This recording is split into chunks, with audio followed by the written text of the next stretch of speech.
एक समय की बात है। पहाड़ियों के बीच बसे एक विशाल घास के मैदान में फर्डिनेंड नाम का एक घमंडी और शक्तिशाली बैल रहता था। वह सभी जानवरों में सबसे बड़ा और मजबूत था। उसके भूरे फर के चमकदार कोट के नीचे मांसपेशियां लहरा रही थी।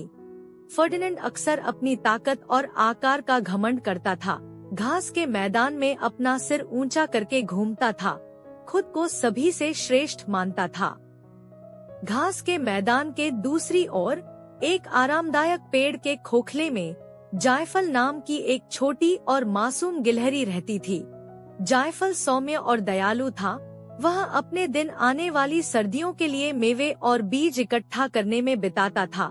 वह अक्सर फर्डिनेंड को दूर से देखता था, बैल की ताकत की प्रशंसा करता था, लेकिन उसके घमंडी व्यवहार से थोड़ा भयभीत महसूस करता था। एक दिन जब जायफल बलूत के फल इकट्ठा करने के लिए दौड़ रहा था, तभी उसकी नजर हरे भरे घास के एक टुकड़े पर पड़ी, जिसे फर्डिनेंड ने अपना होने का दावा किया था। पास में चल रहे बैल को न देखकर जायफल ने मासूमियत से अपने लिए कुछ घास इकट्ठा करना शुरू कर दिया। फर्डिनेंड ने छोटी सी गिलहरी को अपने क्षेत्र में अतिक्रमण करते हुए देखकर गुस्से से चिल्लाकर कहा, तुम्हारा मेरी भूमि पर अतिक्रमण करने का साहस कैसे हुआ? हे तुच्छ प्राणी, क्या तुम नहीं जानते कि मैं कौन हूँ? मैं फर्डिनेंड हूँ, पूरे घास के मैदान में सबसे शक्तिशाली बैल। जायफल डर के मारे जम गया। उसका छोटा सा दिल उसकी छाती में धड़क रहा था, लेकिन डरने के बजाय उसने अपना सारा साहस जुटाया और धीरे से बोला, मुझे माफ कर दो फर्डिनेंड, मेरा मतलब कोई नुकसान नहीं था। मैं केवल सर्दियों के लिए भोजन इकट्ठा कर रहा था।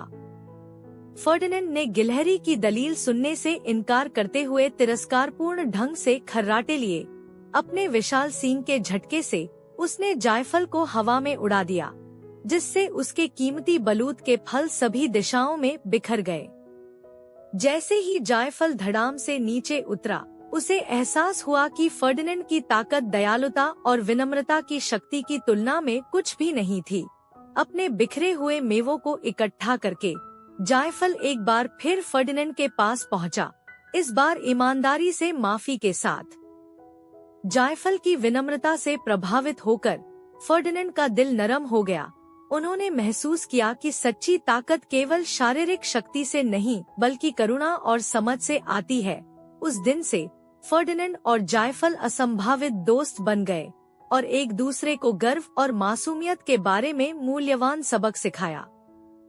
और जैसे जैसे मौसम बदलते गए और घास का मैदान नए सिरे से खिलता गया, उनकी दोस्ती खिलती गई, उस सद्भाव का एक प्रमाण जो गर्व और निर्दोष के बीच मौजूद हो सकता है।